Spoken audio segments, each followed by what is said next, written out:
Hello बच्चों, कैसे हैं आप? कैसे चल रही है आपकी मैटर इन सराउंडिंग्स की पढ़ाई? I hope effect of temperature आपको कंप्लीटली समझा है लास्ट लेक्चर में। और अभी हम लोग चालू कर रहे हैं इफेक्ट ऑफ प्रेशर। देखिए फिर से हम लोग इफेक्ट ऑफ प्रेशर, अगर इफेक्ट ऑफ टेम्परेचर समझा है तो इफेक्ट ऑफ प्रेशर समझने में कुछ इतनी बड़ी आपको मुश्किल आएगी नहीं, क्योंकि इफेक्ट ऑफ प्रेशर बहुत ही सिंपल है। आपको आपके सामने फिर से मैं वही चीज़ें बनाता हूँ कि सॉलिड जो होता है उसमें इंटरमोलिकुलर जो स्पेस है वो बिल्कुल कम होती है। उसके बाद लिक्विड में क्या होती है, थोड़ी सी जगह रहती है, और गैस में तो बहुत सारी जगह रहती है। प्रेशर अप्लाई करना यानी क्या, मॉलिक्यूल्स को दबाना, और वो क्या हो जाएंगे, एक दूसरे के नज़दीक आ जाएंगे। समझ में आ रहा है? तो अगर मैं सोचो ये जो गैस का पार्टिकल्स हैं दूर दूर, इनको मैं कॉम्प्रेस यानी प्रेशर लगाऊं दोनों तरफ से, तो ये सभी पार्टिकल्स नजदीक आ जाएंगे। ये सभी पार्टिकल्स क्या हो जाएंगे, नजदीक आ जाएंगे। और ये नजदीक आने से ये किस में कन्वर्ट हो जाएंगे, they will get converted to liquid. वो थोड़े से नजदीक आएंगे तो they will get converted to liquid. अगर मैं लिक्विड को प्रेशर लगाऊं तो और ये पार्टिकल्स क्या हो जाएंगे, और नजदीक नजदीक आ जाएंगे। तो प्रेशर लगाने से क्या होता है, पार्टिकल नजदीक आते हैं, और ये पार्टिकल जब नजदीक आते हैं तो गैस कन्वर्ट हो जाता है लिक्विड में, लिक्विड कन्वर्ट हो जाता है सॉलिड में। समझ में आ रहा है? समझ में आ रहा है? इसलिए आप कोल्ड ड्रिंक के बॉटल में क्या होता है, प्रेशर लगाकर भरा हुआ रहता है गैस, तो वो क्या होता है, लिक्विड फॉर्म में होता है। जैसे ही आप ढक्कन खोलते हो, प्रेशर रिलीज होता है, तो वापस प्रेशर निकल जाता है बाहर। प्रेशर जब लगाएंगे, प्रेशर अप्लाइड,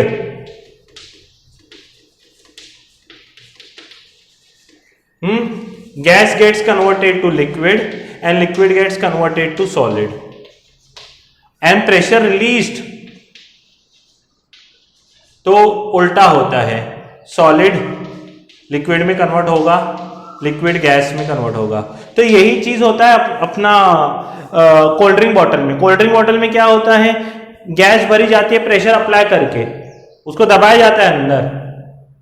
समझ में आ रहा है? तो हम दबाकर उसमें गैस भरते हैं, प्रेशर लगाते हैं, जैसे हम ढक्कन खोलते हैं ठक गैस बाहर निकलता है, क्योंकि प्रेशर रिलीज हो जाता है। तो अंदर वो प्रेशर लगने के कारण लिक्विड होता है, जैसे प्रेशर रिलीज होता है liquid gets converted to gas, और आप देखते हो कि गैस बाहर निकलते आता है। That is an effect of pressure. Pressure लगाने से मॉलिक्यूल्स नजदीक आते हैं, और मॉलिक्यूल्स नजदीक आएंगे तो सॉलिड लिक्विड में कन्वर्ट हो जाएगा, लिक्विड गैसियस स्टेट में कन्वर्ट हो जाता है।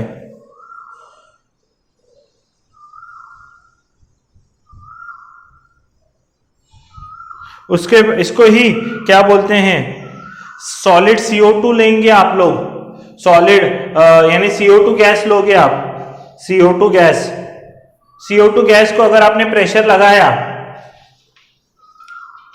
CO2 गैस को अगर आपने प्रेशर लगाया तो वो सॉलिड CO2 में कन्वर्ट हो जाता है, और ये बर्फ जैसे लगता है, बर्फ जैसे ठंडा होता है, इसलिए उसको ड्राई आइस भी बोलते हैं, क्योंकि ये लिक्विड स्टेट में नहीं आता, इसलिए इसको क्या बोलते हैं, ड्राई आइस भी बोलते हैं। क्या बोलते हैं, ड्राई आइस। क्या बोलते हैं, ड्राई आइस बोलते हैं। समझ में आ रहा है? तो अगर आपके बुक में ऐसा एक डायग्राम मिलेगा जो कि बहुत ही इंपॉर्टेंट डायग्राम है, सॉलिड लिक्विड गैस, ठीक है। तो जब सॉलिड से लिक्विड में जाते हैं तो ये क्या होता है, फ्यूजन। लिक्विड से गैस में जाएंगे तो वेपराइजेशन, और इसको बोलेंगे सब्लिमेशन, जाने को भी आने को भी। अगर लिक्विड से सॉलिड में आ रहे हैं तो उसको बोलते हैं सॉलिडिफिकेशन, इसको बोलते हैं इवापोरेशन। ऐसा डायग्राम है सॉलिड लिक्विड गैस का, सॉलिडिफिकेशन, हाँ ये आपको फ्यूजन, ये आपको याद रखना पड़ेगा। कंडेंसेशन, जब गैस से लिक्विड में हो जाएंगे तो कंडेंसेशन, ये आपको याद रखना है कि कंडेंसेशन किसको बोलते हैं, सॉलिडिफिकेशन किसको बोलते हैं। समझ में आया?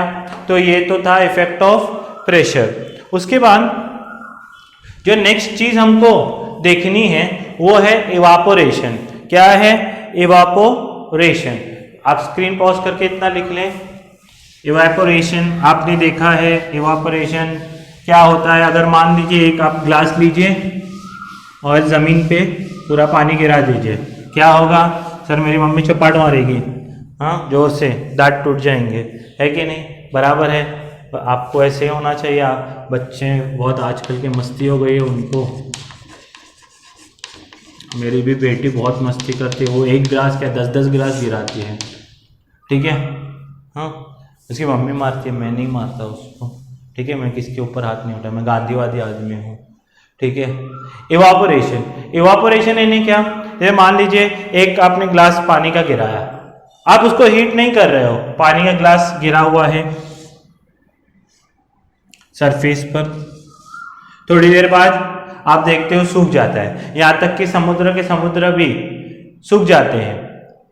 तो इसको क्या हम लोग बॉईल कर रहे हैं? इसका वेपराइजेशन हो रहा है। वेपराइजेशन यानी क्या? बॉइलिंग पॉइंट, इतना हीट करें। वेपराइजेशन कल कर रहे थे हम लोग, हम उसको इतना हीट करते हैं कि उसको बॉइलिंग पॉइंट तक लेके जाते हैं 100 डिग्री सेल्सियस पर।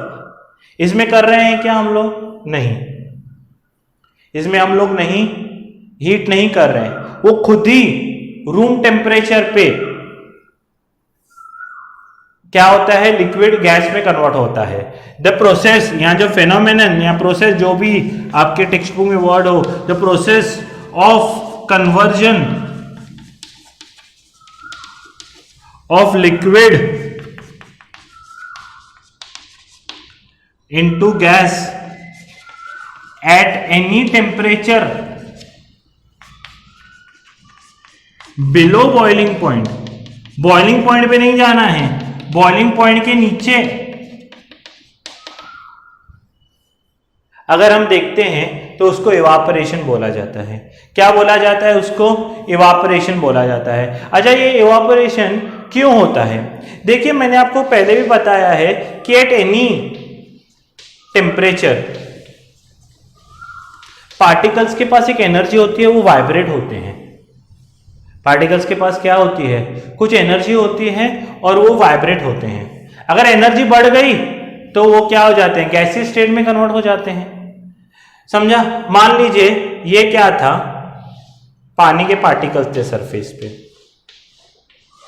इन सबके पास एनर्जी थी, ठीक है। अभी ये सब क्या होंगे? अगर एनर्जी बढ़ जाएंगी तो they can overcome liquid state. नीचे से उनको दूसरे पार्टिकल्स खींच रहे हैं। पहले हम लोग क्या कर रहे थे? एनर्जी बाहर से प्रोवाइड कर रहे थे, हीट कर रहे थे। हीट करने से हम क्या कर रहे थे? मान लीजिए ये पार्टिकल की एनर्जी ही बढ़ा रहे थे, हम सप्लाई कर रहे थे हीट। पर अभी ये पार्टिकल इवापोरेट हुआ है, यानी इसको कहीं ना कहीं से एनर्जी तो मिली है।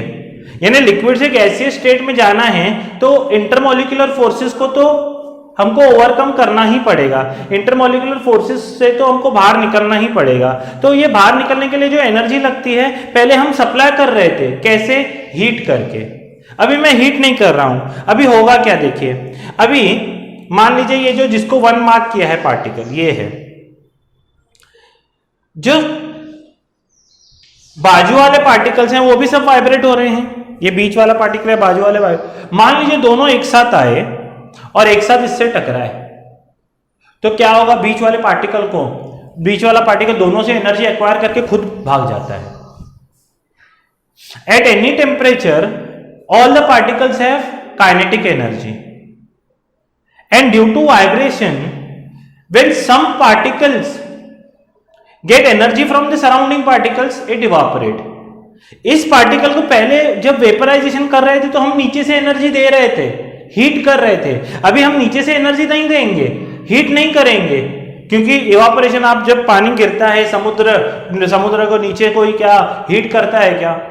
भगवान नीचे से आकर ये लगा के गए हैं, गैस लगा के गए हैं, इसलिए पानी इवापोरेट हो रहा है। वो तो किसी भी टेम्परेचर पे होता है। क्यों? क्योंकि जो समुद्र के सरफेस वाले पार्टिकल्स हैं, वो नीचे वाले पार्टिकल्स क्या करते हैं? जब वाइब्रेट होते हैं, जोर से आकर उनको टकराते हैं। जैसे मान लीजिए एक मार्बल है, दूसरा मार्बल आकर जोर से इससे टकराएगा, हाँ, आपने खेला होगा मार्बल या कैरम खेलते हो, तो अब जो पहला है स्ट्राइकर से जोर से मारते हैं तो स्ट्राइकर की एनर्जी किसको मिलती है? दूसरे कॉइन्स को मिलती है, और वो जोर से मूव करने लगते हैं, है कि नहीं? यही सेम चीज होती है। एक आधा पार्टिकल को जो सराउंडिंग पार्टिकल से जोर से धक्का देते हैं, जोर से एनर्जी देते हैं, और ये एनर्जी से ये क्या होता है? इवापोरेशन होता है। So evaporation is a phenomenon in which a particle gets energy from the surrounding particles. Surrounding particles से उसको एनर्जी मिलेगी। तो और उसका डेफिनेशन क्या है? The process of conversion of liquid into gas. Liquid किस में कन्वर्ट होगा? गैस में, eight any temperature below boiling point. तो इसको इवापोरेशन बोलेंगे। क्यों होता है प्रोसेस, वो मैंने बताया है। अभी फैक्टर्स अफेक्टिंग, ये बहुत बार पूछते हैं what is evaporation and factors affecting evaporation. एक एक चीज समझना, इसके हर एक चीज पे एक एक क्या बनता है, गिव रीजन बनता है। पहला है फैक्टर्स अफेक्टिंग इवापोरेशन, पहला है सरफेस एरिया। देखिए, मोर सरफेस एरिया, मोर इवापोरेशन, सिंपल।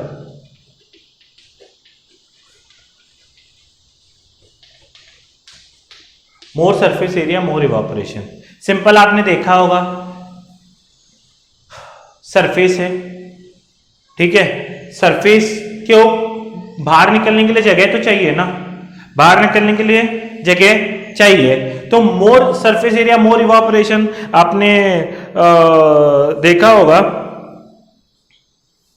कि कपड़े मम्मी सुखाती है, हाँ, ये कहाँ देखा होगा? कपड़े मम्मी सुखाती है, तो सुखाते समय हम कपड़ों को, चादर को कैसे डालते हैं? अगर मान लीजिए आपको बोले मम्मी ने कपड़ा सुखाओ, आपने क्या किया? चादर जैसे मम्मी ने फोल्ड करके दी थी वैसे ही लगाई, तो सूखेगी क्या? नहीं। आपको चादर को क्या करना पड़ता है? फैलाकर रखना पड़ता है। फैलाकर क्यों रखना पड़ता है? ताकि सराउंडिंग से जो एनर्जी आती है उसको ये एब्जॉर्ब कर सके। ज्यादा से ज्यादा पार्टिकल्स सराउंडिंग के कांटेक्ट में आए तो ही तो ये एनर्जी एब्जॉर्ब करके बाहर निकल सकती है। तो सरफेस एरिया यानी क्या? मान लीजिए ये कपड़ा है, इसको मैं सुखाने के लिए डालूंगा, तो सुखाने के लिए कैसे डालूंगा? ऐसे फैलाकर डालूंगा, तो this is more surface area. अगर मैं इसको ऐसे ही फोल्ड करके डालूंगा तो जल्दी सूखेगा क्या? कभी भी मम्मी कपड़े कैसे डालती है, हमने देखा होगा घरों में कपड़े अगर सुखाने डालते हैं तो उसको पूरा खुला करके डालते हैं। क्यों? क्योंकि जितना आप ओपन करके सरफेस एरिया ज्यादा दोगे तो उतनी क्या हो जाएगी? इवापोरेशन फास्ट होता है। तो पहला फैक्टर जो इवापोरेशन को इफेक्ट करता है वो है सरफेस एरिया। दूसरा फैक्टर है टेम्परेचर। आपने देखा होगा, मेरे को आप बताइए, समर में जल्दी सूखते हैं कपड़े कि विंटर में? डेफिनेटली समर में, इजंट इट? तो high temperature means high evaporation. मैंने बताया है एट एनी टेम्परेचर, स्टार्ट ही मैंने ऐसे किया। ये जो काइनेटिक एनर्जी रहती है पार्टिकल्स के पास, वो किस पे डिपेंड करती है? टेम्परेचर पे। कल भी मैंने बताया, जैसे जैसे दूध को भी आप टेम्परेचर दोगे तो वो उबलने लगता है, वो अपना मोशन एनर्जी उसकी हाई हो जाती है। समझ में आ रहा है? तो टेम्परेचर जैसे जैसे बढ़ेगा इवापोरेशन भी बढ़ेगा। More temperature means more evaporation, more temperature means more evaporation. Third है humidity.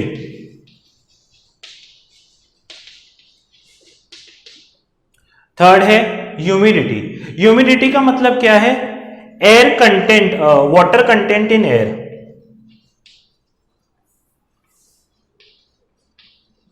Water vapour in air, the amount of water vapour in air means humidity. जैसे मान लीजिए बारिश पड़ती है, तो बारिश पड़ती है तो पूरा मौसम कैसे हो जाता है? पूरे मौसम चिपचिपा हो जाता है, पूरे मौसम में वेपर्स होते हैं। आपको क्या है, स्वेट वगैरह भी आप जल्दी करने लगते हो, करते हो नहीं करते हो? That is humidity.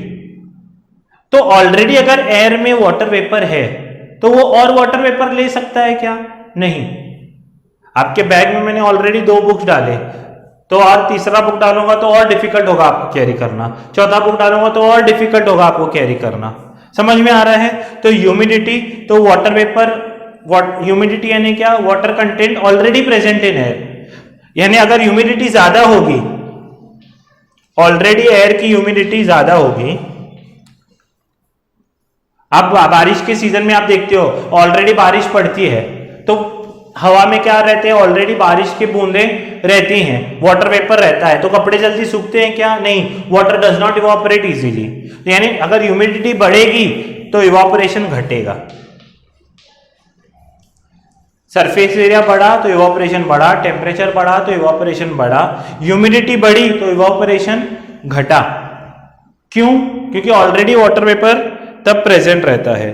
उसके अलावा increase in speed of air, हवा लगती है, आपने कई बार देखा होगा कपड़े वगैरह, सपोज आप बारिश की सीजन है और कपड़े सूखे नहीं हैं, सुबह आपको यूनिफॉर्म डालना है, आपका टाई गीला रह गया, आपका शर्ट गीला रह गया, तो मम्मी क्या करती है, फैन के एकदम फास्ट फैन चलाकर कपड़े उसके नीचे डाल देती है, फैन के नीचे। क्यों?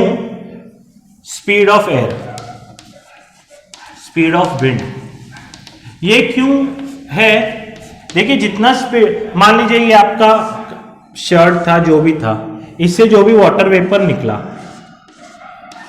ये इधर रुका हुआ है, जब तक ये रुका हुआ है दूसरा वाटर वेपर बाहर नहीं आ सकता। पर मान लीजिए जोर से तेज हवा चली तो ये क्या हो जाएगा, स्पीड के वजह से ये वाटर वेपर दूर दूर डिस्ट्रीब्यूट होगा, तो नया वाटर वेपर बाहर अंदर से निकल सकता है, मींस और इवापोरेशन हो सकता है। नहीं तो इधर कपड़ों के ऊपर ही गर्दी हो जाती है। समझ में आ रहा है? तो that is logically the reason behind speed of wind. अगर स्पीड ज्यादा होगी तो हवा तेज चलेगी, तो वो अपने साथ वाटर वेपर कैरी करके निकल जाते हैं, वाटर वेपर कैरी करके निकल जाते हैं। तो अगर वाटर वेपर कैरी करके निकल जाते हैं तो क्या हो जाता है, इवापोरेशन। अगर स्पीड ज्यादा होगी तो जल्दी जल्दी वो पानी इवापोरेट होगा, निकलते जाएगा बाहर। समझ में आ रहा है? तो दीज आर 4 फैक्टर्स, बहुत इंपॉर्टेंट क्वेश्चन है। What is evaporation, factors affecting evaporation, बहुत ही ज्यादा इंपॉर्टेंट है। आप स्क्रीन पॉज करके इतना लिख लीजिए। देखिए यहाँ पर कुछ इंपॉर्टेंट क्वेश्चंस हैं जो टेक्स्ट बुक में भी दिए गए हैं, तो हमको वो डिस्कस करने हैं, और ये इंपॉर्टेंट क्वेश्चन है, एग्जाम में बहुत बार पूछे जाते हैं। How does evaporation causes cooling. देखिए आप अपने लेवल के लिए एक सिंपल चीज समझिए, आपके लिए टेम्परेचर यानी ही एनर्जी, या एनर्जी यानी टेम्परेचर। समझ में आ रहा है?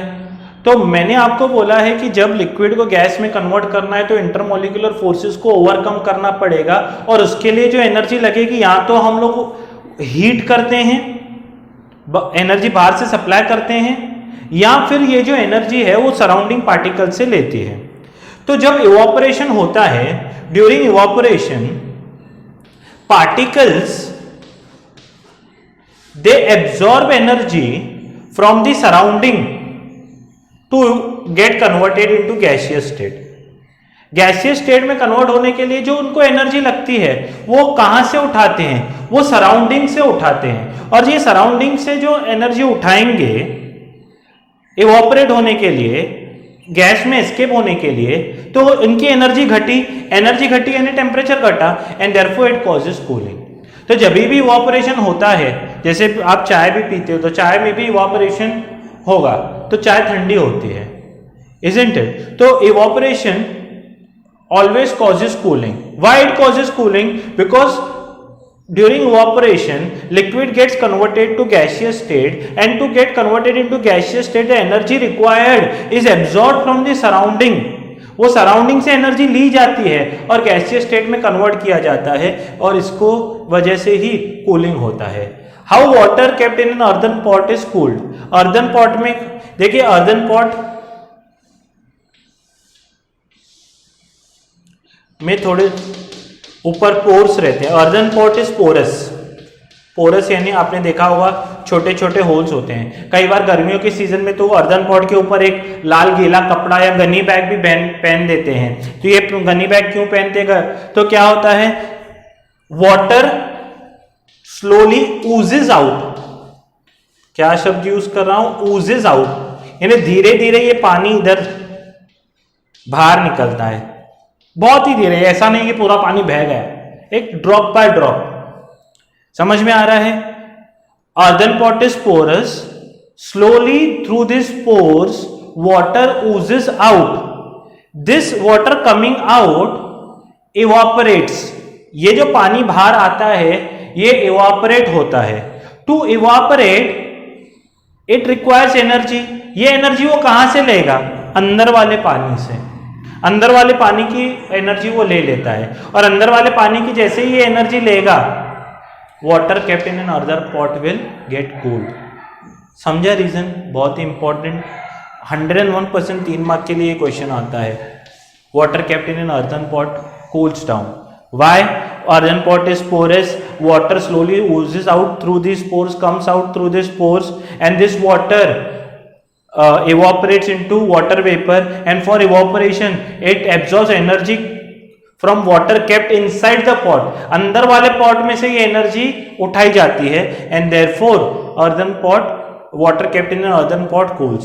Why we wear cotton clothes in summer? Cotton clothes ही क्यों पहनते हैं? आपको पता है कि during summer what happens is we sweat a lot, हम बहुत स्वेट करते हैं, isn't it? And cotton it has a good absorbing capacity, water absorbing capacity. During summer we precipitate a lot, we sweat a lot, and cotton has a good capacity to absorb water. क्या लिखा हुआ है? During summer we perspire more because of the mechanism of the body to keep us cool. We know that during evaporation the particles of the surface gain energy from the surrounding and change into vapor. The heat energy is equal to latent heat of evaporation. Cotton being a good absorber of water, cotton क्या good absorber है, इसलिए हम क्या पहनते हैं? Cotton clothes ही पहनते हैं। उसके बाद water droplets are seen on cold drink bottle. देखिए ये इसका उल्टा है, इवापोरेशन का, कंडेंसेशन प्रोसेस है। मान लीजिए ये आपके पास एक कोल्ड ड्रिंक बॉटल है, अपने ठंडियों में कोल्ड ड्रिंक तो इस साल किसने पिया नहीं होगा, मान लीजिए थोड़ा सा ये कोल्ड ड्रिंक का शेप बॉटल है, ठीक है? तो ये कोल्ड ड्रिंक का बॉटल जो है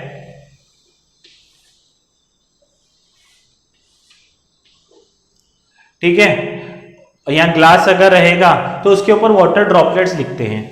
जैसे इवापोरेट होते समय एनर्जी एब्जॉर्ब की जाती है।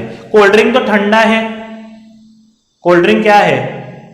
ठंडा है, ठंडा मतलब Coca Cola, isn't it? Cold drink तो ठंडा है, तो जो भी पार्टिकल्स इसके नजदीक होंगे वाटर के, वाटर वेपर के, ऑलरेडी एयर में तो वाटर वेपर होता ही है, तो ये यहां पर वाटर वेपर के ड्रॉपलेट्स क्या कर रहे थे? हीट को एब्जॉर्ब कर रहे थे, अंदर से खींच रहे थे, क्योंकि अंदर वाला पानी ऑलरेडी हीटेड था। यहां ये ठंडा है तो they will not absorb energy here, but they will lose energy.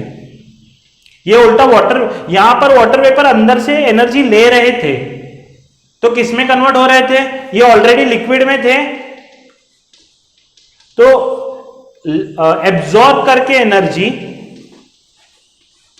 Gas में कन्वर्ट, वाटर वेपर में कन्वर्ट हो रहे थे। ये ऑलरेडी वाटर वेपर में है, पर क्योंकि ये ठंडा है तो they will lose energy and get converted into drops. ये इसका उल्टा प्रोसेस है, सेम रिवर्स प्रोसेस है। So water vapour surrounding the cold drink bottle, they lose energy to the bottle and get converted into water vapour. समझ में आ रहा है? उसके बाद why we feel cooling sensation on application of nail paint spirit. अगर injection जब लगाता है तो डॉक्टर स्पिरिट लगाता है या डेटॉल लगाता है तो एकदम ठंडा ठंडा लगता है। क्यों ठंडा लगता है? या नेल पेंट वगैरह लगाते हैं तो because nail paint on application on nail paint and spirit we feel cool because nail paint or spirit applied on the skin they evaporate, and during this evaporation they absorb energy from the skin. हमारे skin के ऊपर अगर spirit लगाया हुआ है, nail paint लगाया हुआ है, तो ये इवापोरेट होगा। तो इवापोरेट होते समय उसको एनर्जी कहां से मिलेगी? वो हमारे स्किन की एनर्जी ही एब्जॉर्ब करके इवापोरेट होते हैं। इवापोरेशन के लिए जो एनर्जी लगती है वो हमारे स्किन से उठाई लग जाती है, इसलिए वो पार्ट एकदम ठंडा लगता है। तो ये बहुत ही इंपॉर्टेंट क्वेश्चंस हैं और सब डेफिनेशंस हैं, तो ये आपको आनी चाहिए। कल मैं क्या करूंगा, सभी क्वेश्चंस जो है इंपॉर्टेंट फिर से डिस्कस करूंगा इसके बारे में आज हमने पूरा चैप्टर खत्म किया हुआ है। आपको पूरा चैप्टर मैंने अच्छी तरह से समझाया हुआ है। एक बार पूरा चैप्टर आप रीड करें, कुछ डाउट हो तो आप पूछ सकते हैं। तब तक के लिए पढ़ते रहिए, अपना ख्याल रखिए, अपने पेरेंट्स का ख्याल रखिए। जय हिंद। वीडियो पसंद आता है तो लाइक ज़रूर करें, अपने फ्रेंड्स के साथ शेयर ज़रूर करें।